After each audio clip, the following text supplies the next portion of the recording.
இன்னைக்கு ஒரு சிம்பிளான பேச்சுலர்ஸ் ரெசிபி தான் ட்ரை பண்ணேன். இது வந்து கூகுள்ல ரீட் பண்ணேன். சூப்பரா இருந்துச்சு. ட்ரை பண்ணி பார்ப்போம்னு சொல்லி ட்ரை பண்ணி பார்த்தேன். கத்திரிக்காவ நல்லா சாப் பண்ணி, அதோட மிளகாய்த்தூள், மஞ்சள் தூள், உப்பு, கரம் மசாலா தூள் போட்டு நல்லா பெரட்டி எடுத்து, அப்புறம் ஒரு கிண்ணத்துல முட்டைய உடைச்சு ஊத்தி, அதோட உப்பு, மிளகாய் தூள், மஞ்சள் தூள், பொடிசா சாப் பண்ண பெரிய வெங்காயம், கொஞ்சமா அதோட கேரட்ட துருவி போட்டு நல்லா கலந்து வச்சுக்கலாம். அதோட சப்பாத்திக்கு வந்து மாவு ரெடி பண்ணி வச்சிருக்கிறேன். அதையும் வந்து தேய்ச்சு எடுத்து சப்பாத்தியும் போட்டு வச்சுக்கலாம்.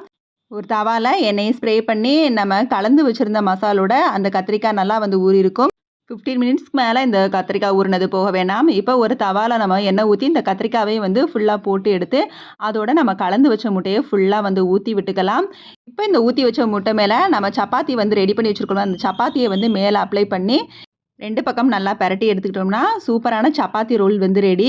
கத்திரிக்காவும் ஃப்ரை பண்ணி போட்டதுனால, கத்திரிக்காய் டேஸ்ட் பிடிக்காதவங்க கூட இந்த மாரி ரெடி பண்ணா நம்ம சாப்பிடுறதுக்கும் ரொம்ப நல்லா இருக்குது.